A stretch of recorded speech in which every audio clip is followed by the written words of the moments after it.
What up, little boo-boos? It is Saturday night. We are here for our secret sermon.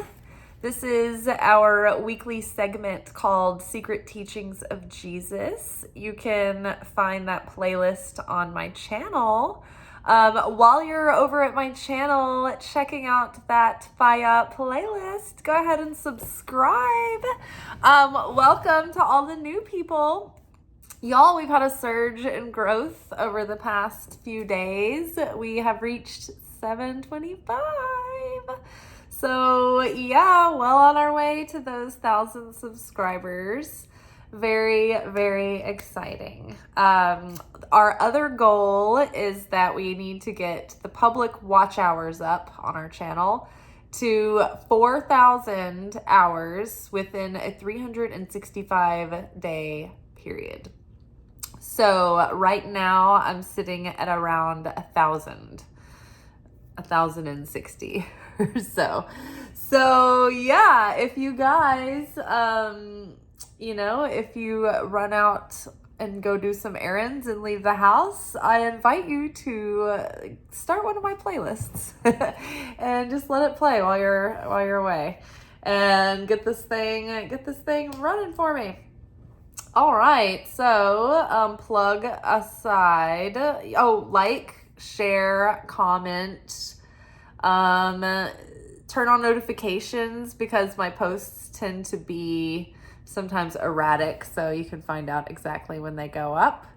And yeah, so as far as social media effectiveness and algorithm, the most recent thing that I heard was that sharing is the best indicator to the algorithm that the content is really good. So shares are apparently very powerful.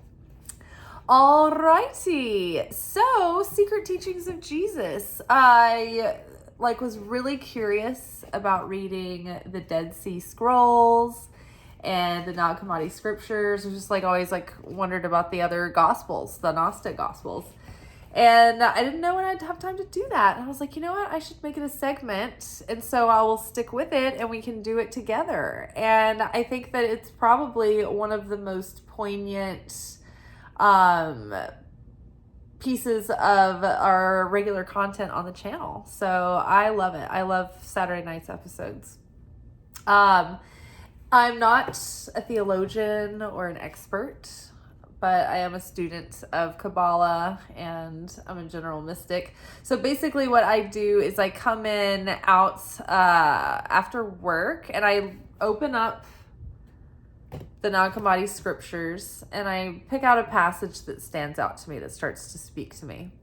I read through it once, and once I start getting impressions, I just go ahead and start the camera. That way we can just bring it all through live. So I'm just channeling the downloads that I'm getting in the moment. And as it turns out, we do pretty good around here. So without further ado, we've been in the Gospel of Philip for over a year. And it's different from the first gospel we had done was the Secret Book of James. And I thought it was James, Jesus's brother, but it may be not James, Jesus's brother, so I could be mistaken. That's why I give you a lot of caveats when we start the video. And let's see, but the Secret Book of James, I really liked it because it was more dialogue based and scene driven. And no offense, Philip, I like this book too. I feel like maybe Philip hangs around me. But the book of Philip is the Gospel of Philip is very, it's very dense. It's very heavy. It's these little portions of text, these isolated paragraphs. And they're very cryptic and they're very esoteric and they're meant to be meditated on. So yes, it was it just lured me in. I have not been able to stop with this book, even though there's so much. I think we'll probably be in it for the rest of the year unless I suddenly want to take a break and do something else. But anywho. Okay, I'm going to read this portion once through and then we'll go back and we'll probably read it again and then we'll unpack it line for line. And this week we have a pretty short portion, but that doesn't mean it's not going to be 45 minutes long. And yeah, like a reminder in case we haven't heard this little tidbit in a while. There's some really great benefits to studying sacred texts like Torah and Zohar and the Gospels late at night. And so basically, throughout the day, there's these different energy levels. And so at the seed level of the day, like the beginning of the day, that's when the strongest, most potent, positive energy is. And as the day wanes, as it dissipates, we lose that light, right? So we're like losing the light of the Creator as it gets darker and as the day ends and as it comes to a completion.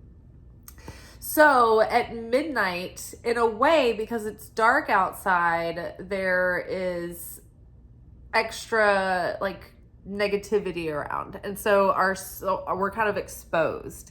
And also at night, when we're asleep, our souls ascend to the upper realms. And so we are like, our surrounding light has left the building and we are left with nothing but our inner light. And so we're kind of like exposed while we're asleep.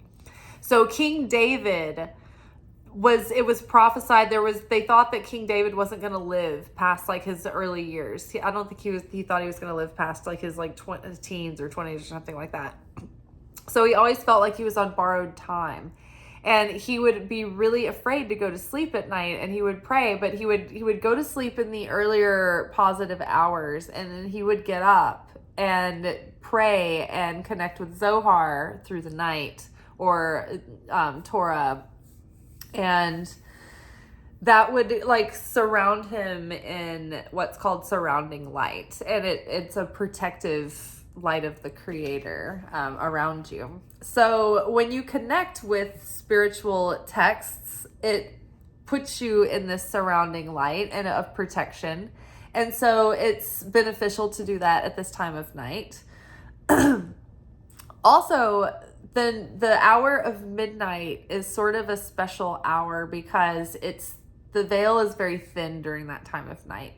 And so we're in the threshold of like the end of one day and the beginning of another. And so it's kind of a limbo space. And so we're on the precipice of that brand new, like strong, fresh, potent, cardinal beginning energy of the new day. So, and light is going to begin to grow. So it's a very strong and potent energy right now. So it almost helps our soul like take in the light and wisdom of the teaching and ground it in a more deeper and like thorough, saturated way. It like really helps the material, helps you thoroughly like able to like comprehend and discern the material. And then also there was one last point. Oh yes. And so it helps you also absorb the material and be able to embody it without going through like a chaotic process. Because sometimes when we draw in light, it's like it's more than we are capable of processing. It's almost like having too much voltage going through like a circuit, and it blows the circuit. So we when we take on a lot of light, sometimes we have to do some balancing and some cleansing of our negativity, and some judgment has to happen. So we end up having to go through like what feels like a little bit of chaos or like a difficult experience to integrate the lesson. Have you ever noticed that? Like the second you open a self-help book, it's like you read the table of contents and it's like that thing happens to you, is like comes knocking at your door like 1 second later. That's that phenomenon. So when you study scripture in like the midnight hour, you have like extra protection so that you don't have to go through chaos. Okay. I think that's everything. I think that's all the caveats I haven't said in a while. And okay, so with no further ado, here we are. Why have you forsaken me? My God, why, Lord, have you forsaken me? He spoke these words on the cross, for he had left that place. Well, let's read it again. Why have you forsaken me? This is the title of the passage. My God, why, Lord, have you forsaken me? He spoke these words on the cross, for he had left that place. So the context of this is, if you don't already know this, when Jesus was being crucified on the cross, that was one of the last things he said was, my God, why, Lord, have you forsaken me? And it's interesting. I'm going to bring up the show The Chosen again.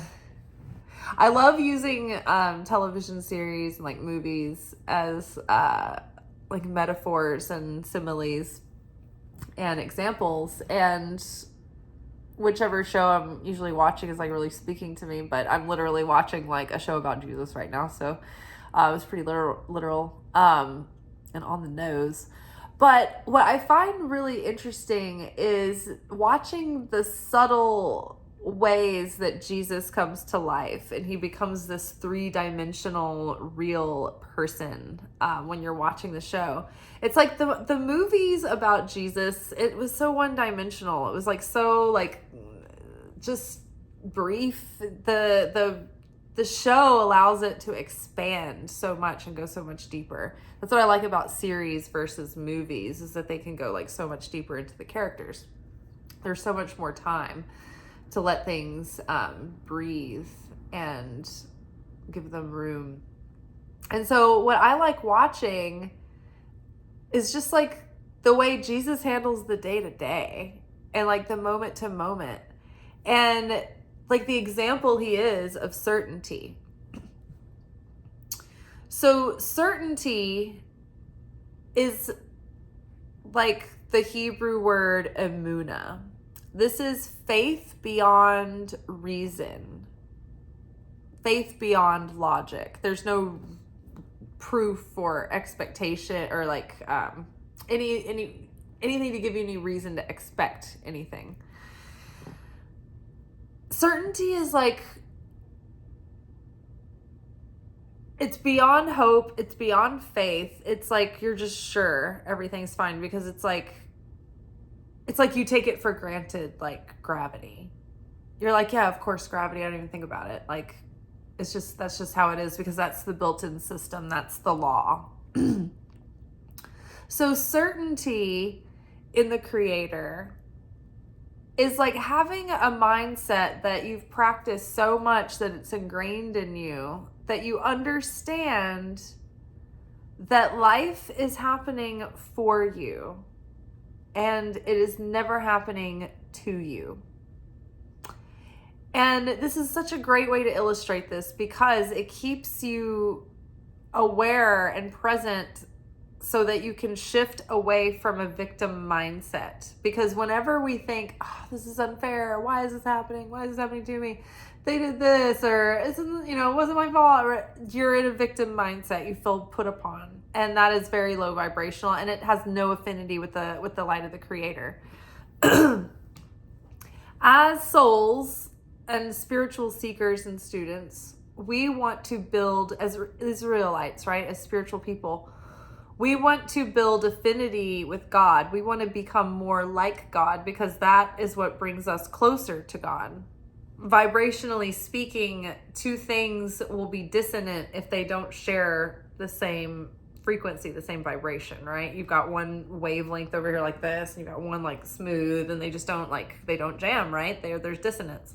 So we need to become more like God, right? And this is the work that we do through our lives, to shift from our ego's flesh consciousness, the body consciousness, the selfish consciousness, the consciousness that wants instant gratification and to receive for the self alone and all of that.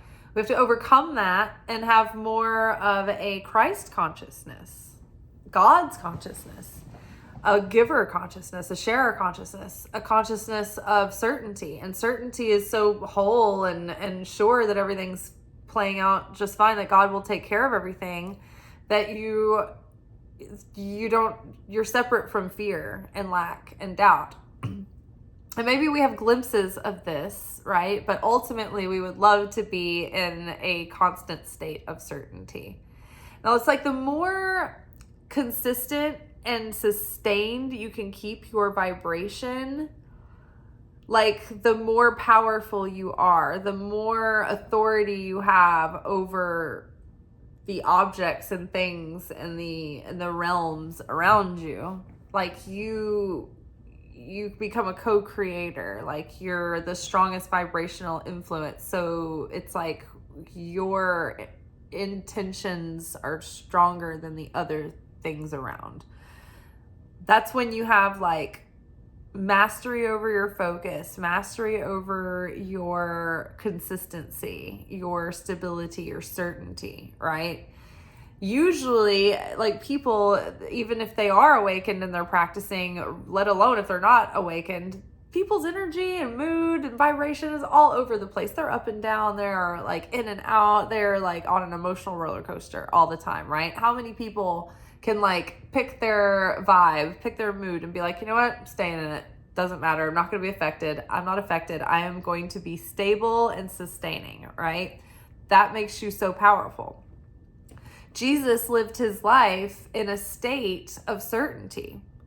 He knew that everything was happening for his soul. He didn't even have Tikkune, so he didn't have to have his soul, progress like the normal person. But when I say like life happens for you and not to you, it means that regardless of whether something feels inconvenient or uncomfortable, your soul needs that to like offload its negativity. So we go through difficulty because that cleanses us from negativity, from our personality, from our heart, from our soul, from past lives.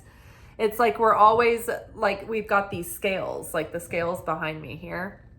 And one side is our positivity and one side is our negativity. And everyone in this life is given a bunch of negativity on that scale to alchemize, to transmute, because we have to shift the darkness. So we can't obliterate it. There will be like a paradox, a void, like matter cannot be created or destroyed.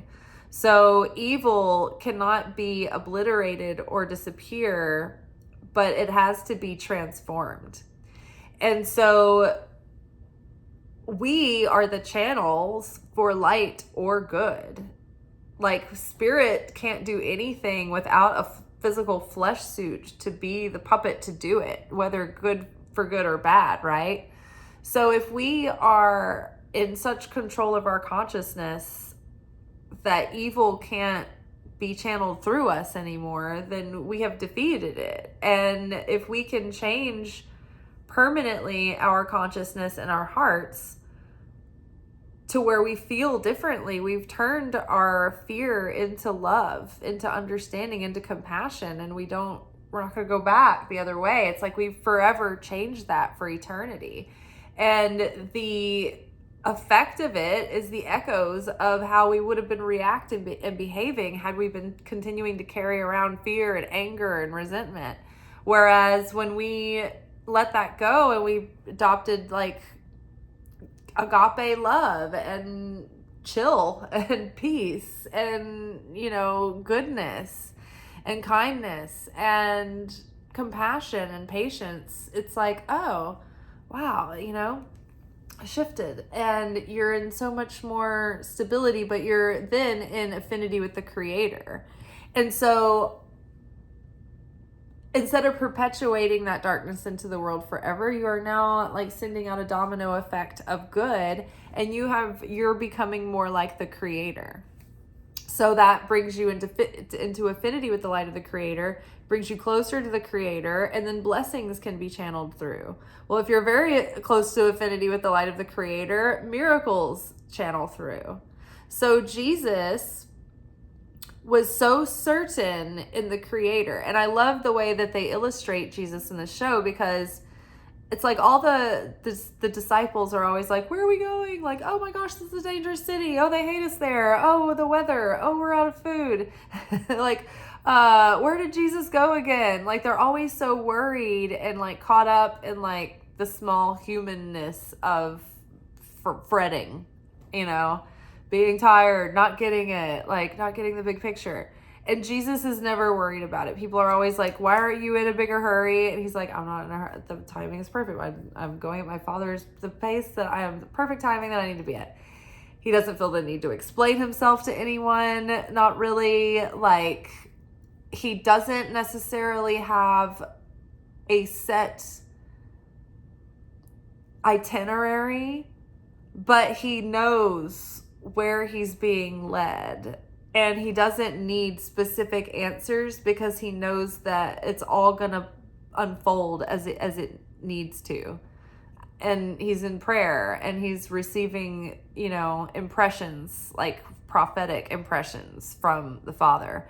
So it's like he goes to these cities and he's like, yeah, I knew I was looking for, this person. I guess we'll see what happens when we get there. And he's like, oh, I think that's you know what I mean? Like, it's not like he's, like, it's like his humanness, but also his divinity of like that certainty of like, he's not in resistance. He's not indecisive. He's not asking everyone, what do y'all think? Are you okay with this? Like, he's polite and he's considerate, but he's not like overly like taking care of everyone. He's got boundaries. He's got authority. He can like delegate to people. He doesn't have to like shrink away or, it's interesting to see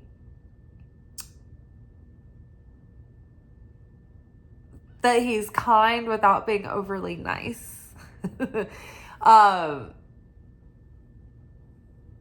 But yeah, just like the fact that he's not indecisive, like he can just take action and make a decision or make a plan and just be like, all right, we're going to go this way. And he's not like, I don't know, should we, like I'm a Libra, like everything, like, well, this could be good. This could also be good, I mean, it's not like he's not open to suggestion. Like when it shows him going over his big Sermon on the Mount and he's trying to write it, he's like working with Matthew on the notes and he's like, well, what do you think? Like, I mean, I can take your honest opinion. It's like, it's so interesting, right? So I say all this to say that Jesus never really questioned God because he was like, I understand the Father's taking us this way and I understand the Father has a plan, and he was in complete trust. And that's why he was in complete affinity with God, and he was completely capable of healing and miracles and doing the different levels of miracles that he achieved up to like raising people from the dead and then ultimately resurrecting himself. So the more he was in affinity with God, the more power he could channel through, and the more like awakened he was, and awakened those powers were within him. And it was like by his faith, but also by the faith of the people who believed that it was possible that he could do these things. It was their faith that was healing them too. So it's like this state of mind.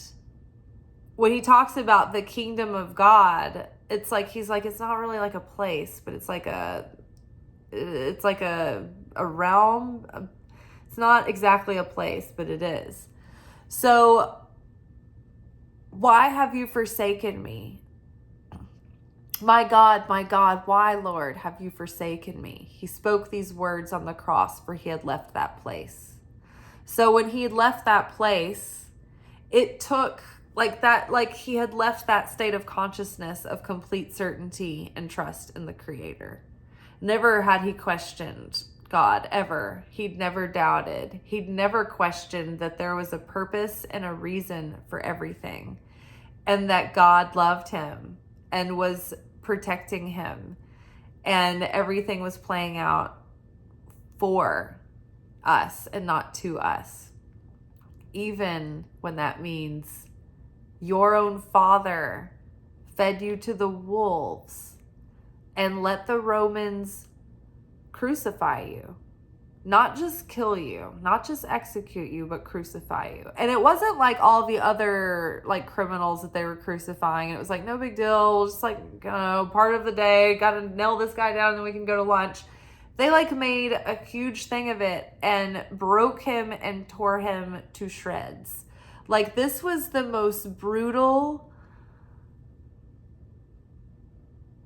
like, corporal punishment in the history of all of mankind. Like, the beating, the cruelty of it, the torture, the pain, the suffering. So at that point, Jesus is probably like, not only am I dying here, like, which I knew I was gonna have to do, I knew that was the whole point, but it's like as bad as it can get. Like, couldn't it have been just, you know? No, it had to make such an impression. And that's just in the material level, for the public to be galvanized in such a way that this would echo for the rest of eternity. Because that moment was eternal. Because on the metaphysical side, in order for Jesus to take on the sin of mankind and be separated enough from God to be in that place and to go to the lowest place and face off with the opponent, he couldn't be in perfect unity with God. He was such a perfect vessel that it was very difficult to separate him. He couldn't be broken as a vessel. He was completely whole. He was not fragmented. He had no soul tikkune. His soul wasn't fragmented. And so it was almost impossible for him to be killed, you know, to be broken from that body. And then to attach the sins to him because he had so little affinity with them. It's like his physical vessel had to be broken because his metaphysical vessel, his soul, his spirit was absolutely perfect. Our spirits are perfect too. That's what we have in common with Jesus, with the light of the Creator. But our soul has dings and dents and different shades of gray and purple and all these different aspects that have negative sides to them. But like Jesus didn't. He didn't have tikkune. Our tikkune leaves us under the impression that we're fragmented, which creates separation from the light of the Creator. So the more we realize that we're whole, the more that we shed these layers of this tikkun, the closer we come to the light of the Creator. So in order for Jesus to die, take on the sins of the world, go to hell, essentially face off with the devil, defeat him, and transcend and ascend to the heavens, to save mankind as the sacrifice, in order to do that, he had to be broken so bad that the physical body was completely out, like lacked affinity with the light of the Creator, lacked perfection. And then the mental, like he was broken mentally at that point, just for that second where he asked that question, why? Why, God? Why did you forsake me? Because even Jesus, knowing all along, understanding the depths of what a sacrifice is and the power of it and what it does, and that was the plan all along, at this moment, the pain and carrying that weight of the world of it all and being in suffering allowed that separation to occur in that moment where he had left that place. He had left the kingdom of heaven in perfection, in a state of fulfillment. He knew he was following his purpose. He knew that he was on path. Like, he didn't have any kind of like anxiety that he wasn't doing the right thing or on the right path. You know, like he was in fulfillment and inner peace and goodness, and he was living in the kingdom of heaven all the time. But at that moment, why have you forsaken me? Not understanding the big picture, not trusting God. That was maybe the first time and the only time that Jesus showed a lack of trust in the Father, in God. He always understood the good, or how it could play out for the good, or how it was intended for a higher good. And see, even in this moment, this is happening for Jesus and not to him, because this is the moment that he is lifted up and anointed like even higher as the ascended Christ, as the Christ that dies on the cross for the sins of mankind, that is exalted as the Messiah, and rises from the dead and ascends to heaven. And so that is happening for the Christ, for Jesus of Nazareth. However, it is happening for all the souls of mankind, like present, past, future, retroactively. It's happening for the souls of mankind that were all born from Adam. And it goes back and corrects the sin of Adam from the Garden of Eden that separated our consciousness from the consciousness of the Creator. When the ego came in and caused separation and we were no longer completely whole, we fell because of the shame of the mistake, the apple. It wasn't necessarily the eating of the tree of knowledge of good and evil, but it was the shame that came thereafter that caused the fall. So, my God, why, Lord, have you forsaken me? He spoke these words on the cross, for he had left that place. So the place that he had left was certainty in the Creator, which gives us affinity with the light of the Creator, which keeps us in union with the light of the Creator, which keeps us in flow and in connection with our blessings, with the light, with radiance, with health, with goodness, with well-being. And when we fall out of affinity with the light of the Creator, we cut ourselves off from our blessings, and we cut ourselves off from the shelter of grace and favor, and all of a sudden we expose ourselves to negativity and darkness and decay and sickness and chaos. And so